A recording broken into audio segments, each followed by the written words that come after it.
20 मे रोजी 5व्या टप्प्याचं मतदान सुरू असताना उद्धव ठाकरेंनी पत्रकार परिषद घेतली होती।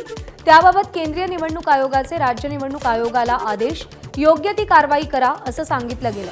आशिष शेलारांनी निवडणूक आयोगाकडे तक्रार केली होती। शिवसेनेनं निवडणूक आयोगाला 17 पत्र लिहिली, त्याची दखल घेतली गेली नाही। ठाकरेंवरच्या कारवाईच्या केंद्रीय निवडणूक आयोगाच्या आदेशावर राऊतांची प्रतिक्रिया, तर कोण कोणावर कारवाई करणार ते उद्या दुपारपर्यंत कळेल, संजय राऊत यांचा पलटवार। निकालानंतर उद्धव ठाकरे आणि शरद पवार मोदींसोबत जातील, रवी राणा यांचा मोठा दावा। मोदींसोबत जाण्याबाबत ठाकरे परिवाराचं एकमत झाल्याचंही रवी राणा यांचं वक्तव्य। उद्याच्या लोकसभा निवडणुकीच्या निकालानंतर महायुतीत फूट पडलेली दिसेल, अनिल परब यांचा दावा। तर विधान परिषदेवर निवडून जाणार, अनिल परब यांनी विश्वास व्यक्त केला। लोकसभा निवडणुकीच्या मतमोजणीबाबत उद्धव ठाकरेंची राज्यातील जिल्हाप्रमुखांसोबत महत्त्वाची बैठक। मतमोजणीआधी महत्त्वाच्या सूचनांसह उद्धव ठाकरे जिल्हाप्रमुखांना मार्गदर्शन करणार। मनोज जरांगे यांच्या उपोषणाला अंतरवाली सराटीच्या गावकऱ्यांचाच विरोध। प्रशासनानं उपोषणाला परवानगी देऊ नये, ग्रामस्थांचं जिल्हाधिकाऱ्यांना निवेदन। निवेदनावर 70 गावकऱ्यांच्याही सह्या। राज्यात दुष्काळामुळे जनजीवन विस्कळीत, पाण्याच्या टंचाईमुळे बळीराजा आणि सर्वसामान्य त्रस्त।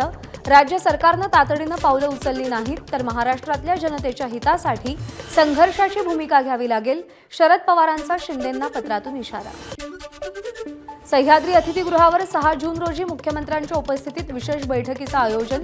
बैठकीमध्ये मुख्यमंत्री विविध उपाययोजनांचा आढावा घेणार।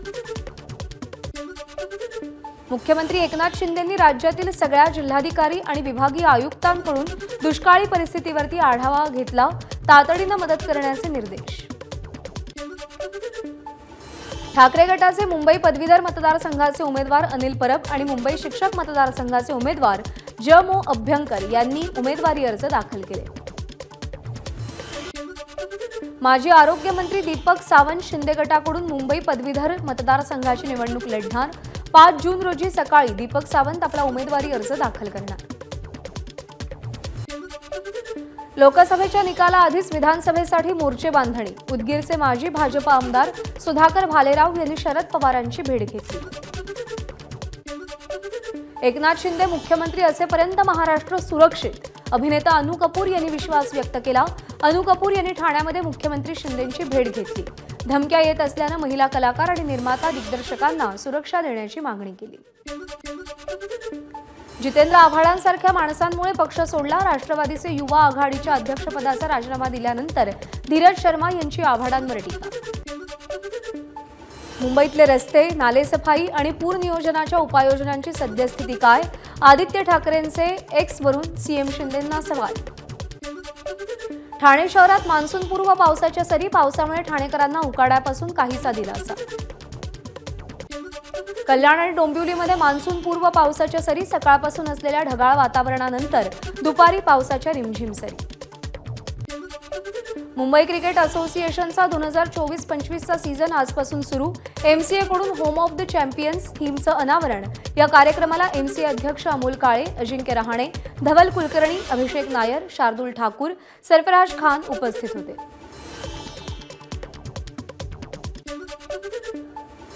आणि यानंतर पश्चिम महाराष्ट्रातल्या घडामोडींवर एक नजर टाकूया। उद्या मतमोजणी ठिकाणी सांगली लोकसभेचे अपक्ष उमेदवार विशाल पाटील उपस्थित राहणार। निकालाबाबत कोणतीही धाकधूक नाही, विशाल पाटील यांची प्रतिक्रिया। सोलापूर आणि माढा मतदारसंघासाठी एकाच ठिकाणी मतमोजणी होणार। 27 फेऱ्यांमध्ये ही मतमोजणी होईल। हातकणंगले लोकसभेसाठी विजय निश्चित, 50,000 ते 1 लाख मताधिक्यानं निवडून येणार। स्वाभिमानी शेतकरी संघटनेचे उमेदवार राजू शेट्टी यांचा दावा। एक्झिट पोल काहीही अंदाज सांगत असले तरी आपला विजय निश्चित, उद्याचा विजयाचा गुलाल आम्हीच उधळू, धंगेकर यांचं वक्तव्य। मावळ लोकसभेसाठी बालेवाडी इथं मतमोजणी होणार। 113 टेबल्सवर मतमोजणी पार पडेल, तर मतदारसंघनिहाय एकूण 1530 अधिकारी आणि कर्मचारी नियुक्त। कोल्हापूरमध्ये कारची 3 दुचाकींना धडक, अपघातामध्ये 3 जण ठार तर 3 जण गंभीर जखमी। सायबर चौकातली घटना, जखमींवरती रुग्णालयात उपचार सुरू। मुंबईतील 1993च्या बॉम्बस्फोटातील आरोपी मोहम्मद अली खानची हत्या झाल्यानंतर कारागृह प्रशासनाला जाग. कळंबा कारागृहातील इतर 4 आरोपींना इतरत्र हलवलं.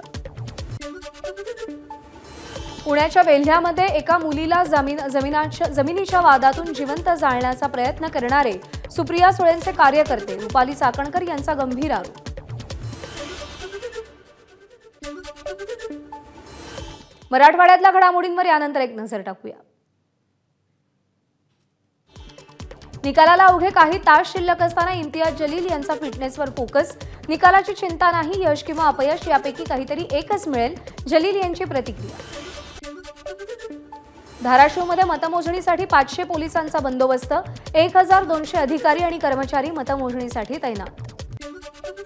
हिंगोलीमध्ये मतमोजणी केंद्रावर मोबाईलला परवानगी मिळणार नाही. हिंगोली लोकसभेची निवडणूक निर्णय अधिकारी जितेंद्र यांची माहिती. लातूर लोकसभेच्या होणाऱ्या मतमोजणीसाठी 470 अधिकारी तर 850हून अधिक पोलीस बंदोबस्त तैनात. 6 विधानसभा मतदारसंघांसाठी 84 टेबलवर 28 फेऱ्यांमध्ये मतमोजणी होईल.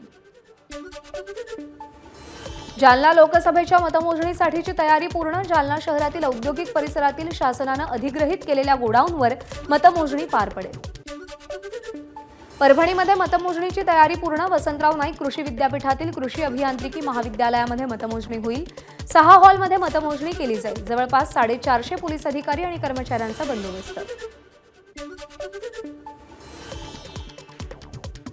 पीक कर्ज देताना बँकांकडून शेतकऱ्यांची अडवणूक केली जाते. विरोधी पक्षनेते अंबादास दानवेंचा आरोप. छत्रपती संभाजीनगरच्या बँक अधिकाऱ्यांची दानवेंनी भेट घेतली. 8 दिवसात प्रश्न न सोडवल्यास आंदोलनाचा इशारा दिला. विदर्भात नेमकं काय घडतंय जाणून घेऊया. मतमोजणीच्या निकालापूर्वीच अमरावती शहरामध्ये नवनीत राणा यांच्या विजयाचे बॅनर्स झळकले. नवनीत राणा प्रचंड बहुमतानं विजयी झाल्याबद्दल हार्दिक अभिनंदन अशा आशयाचे शहरामध्ये बॅनर्स.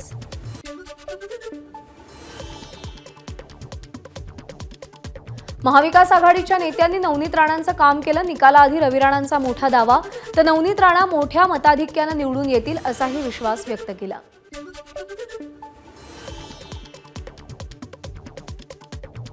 यवतमाळ वाशिम लोकसभा मतदारसंघाची मतमोजणी दारव्हा मार्गावरच्या शासकीय धान्य गोदामात पार पडेल. एकूण 30 फेऱ्यांमध्ये मतमोजणी केली जाईल. मतमोजणी केंद्रावर चोख पोलीस बंदोबस्त.